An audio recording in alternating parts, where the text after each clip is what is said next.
आला हजरत आमजा बरेलवी साहब अल-मुतवफ़ा 1921 बमुताबिक 1340 हिजरी, उन्होंने अहकाम शरीयत में जब उनसे पूछा गया कि वहाबी के ज़बीहे का क्या हुक्म है, और साथ हमें यह भी बताएं कि अगर कोई नेचरी हो, अहले किताब में से हो, कोई कादियानी हो, राफजी हो, इन सारों के बारे में आप हमें खोलकर बयान करें कि इनके ज़बीहे का शरई हुक्म क्या है। तो आला हजरत ने फरमाया कि ख्वाह कोई वहाबी हो, देवबंदी, अहले हदीस, राफजी,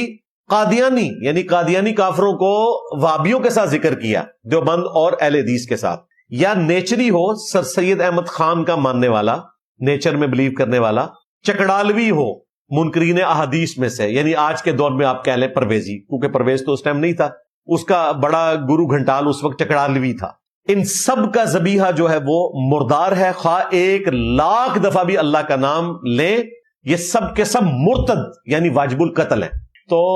इन सब का ज़बीहा मुर्दार है, खा 1,00,000 दफा भी अल्लाह का नाम लें। अलबत्ता यहूदो नसारा का ज़बीहा हलाल है, यानी यहूदो नसारा आला हजरत के नजदीक वहाबियों से बेहतर है, मुनकरीन अहादीस से बेहतर है, शिया से बेहतर है। ये आला हजरत का नजरिया है। बहरहाल कुरान ने तो कह दिया है कि यहूदो नसारा का अगर ज़बीहा हलाल है तो सुन्नी का शिया के लिए, शिया का सुन्नी के लिए भी हलाल होगा। जो भी आसमानी मज़हब के मानने वाले हैं, खा कितने ही गुमराह क्यों ना हो, अगर वो पैगंबरों के मानने वाले हैं तो उनका ज़बीहा हलाल तसव्वुर किया जाएगा।